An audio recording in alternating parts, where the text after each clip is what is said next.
We start in Russia, where the founder of the Wagner mercenary group, Yevgeny Prigozhin, is presumed dead after his plane crashed in the northwest of the country. Mr. Prigozhin led a failed mutiny in Russia back in June. This image is from the crash scene near Moscow. It's been confirmed by BBC Verify.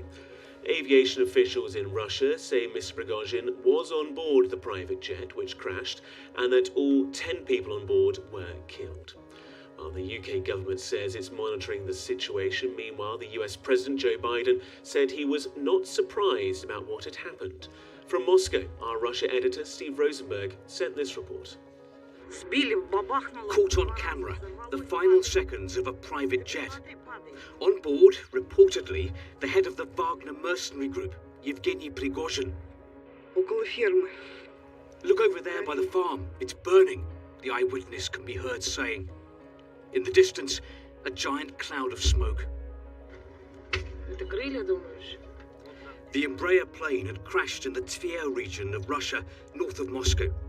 Mr. Prigozhin's right-hand man, Wagner commander Dmitry Udkin, is also thought to have been on board. Later, a Wagner-linked telegram channel confirmed that Yevgeny Prigozhin had been killed.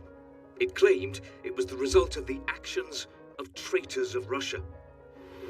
It's 2 months to the day since the Wagner chief launched what he called his March of Justice, his mutiny, the insurrection by Wagner forces who'd been fighting on the Kremlin side in Ukraine. They'd rolled unopposed into the city of Rostov. Their demands, the removal of Russia's senior military leadership, who they blamed for setbacks on the battlefield. There were these extraordinary scenes as the paramilitary chief admonished Russian generals. And then they marched on in the direction of Moscow, in a direct challenge to the authority of President Putin. The Kremlin leader called it treachery. Russia, he said, had been stabbed in the back. The mutineers would be punished. But by evening, a deal had been done to end the insurrection. Even though Russian servicemen had been killed, there would be no charges against Yevgeny Prigozhin and his Wagner troops. They would have to leave Russia, but the agreement left the Kremlin looking weak. This was Vladimir Putin in the city of Kursk, commemorating the Soviet victory in a famous World War II battle. There's been no comment yet from the president on the plane crash. On the streets of Moscow, there was a mixed reaction. I couldn't care less, he says. This was to be expected, says Dmitry. Some of the things Prigozhin did, or didn't do, needed to be punished. He had lots of enemies. Little surprise then, but much speculation about why the jet crashed. Who had targeted the plane and its controversial passenger? Was this an act of revenge against the man who had dared to humiliate those in power in Russia? Steve Rosenberg, BBC News.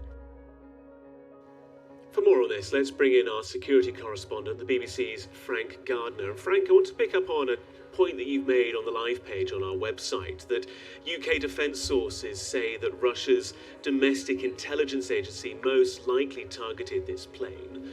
Why would they do so, and what more do we know about those comments from UK defence sources? Right, well, first of all, there's no proof yet provided either by the Russians or by Wagner Group that Prigozhin is dead and that his body has been identified, but it's certainly the assumption.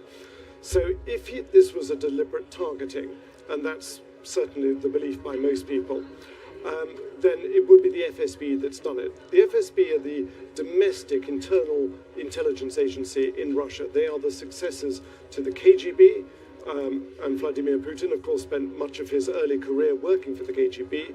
He's got a loyal following in the FSB, whereas there are some elements of the military that were more sympathetic to Prigozhin. The FSB's loyalty is not in question. And there is a track record here. So the FSB, for example, are accused of trying to poison Alexei Navalny, the biggest critic of President Putin, back in about 2 or 3 years ago, when they used Novichok nerve agent to sabotage his underwear in his hotel. Now, that may sound amusing, but actually, Novichok is such a lethal, such a powerful nerve agent that Alexei Navalny fell very, very ill and would have died. He was in intense pain. He was taken off a plane between Omsk and Tomsk, I think it was, in Siberia, and rushed to hospital and only just survived. He's now in a penal colony.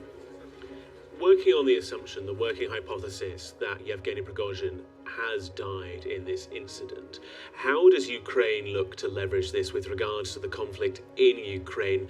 The Wagner mercenary group used people that had taken from penal colonies to grind down those Russian forces during the fight for Bakhmut. They've been hugely influential on the battlefield. That power has now been weakened, both following the mutiny 2 months ago and potentially now following the death of Prigozhin. What will Kiev seek to do in the coming days and weeks?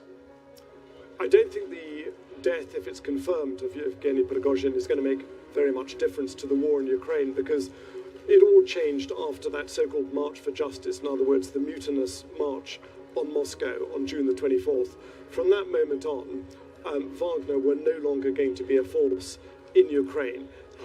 They have largely withdrawn from Ukraine. They moved initially to inside Russia and to Belarus. Some of them have redeployed to Africa.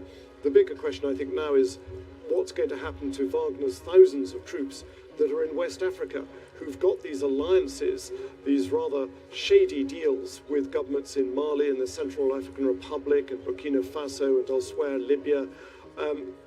It's quite an effective business model that they've got there. And the Kremlin, I think, will be looking to replace Wagner either at the top or with other forces to capitalize on the kind of geostrategic position that they've managed to acquire for themselves, pushing out the French, pushing out the UN and the EU, and putting the Kremlin's interests first there. Frank Gardner, for the moment, thank you.